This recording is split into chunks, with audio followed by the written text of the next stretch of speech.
Ребят, всем привет! Сегодня мы поем балладу о борьбе. Текст у меня на компе. Погнали! Средь оплывших свечей и вечерних молитв, средь военных трофеев и мирных костров жили книжные дети, не знавшие бед, изнывают мелких своих катастроф. Детям вечно досаден их возраст и быт, и дрались мы досаден до смертных обид.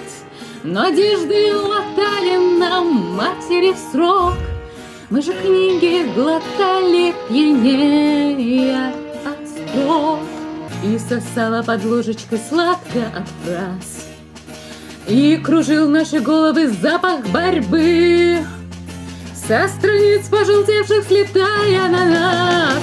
И пытались постичь мы, не знавшие войн, за воинственный клич принимавшие бой, ни слова, приказ, назначение границ, смысл атаки и лязг боевых объяснить.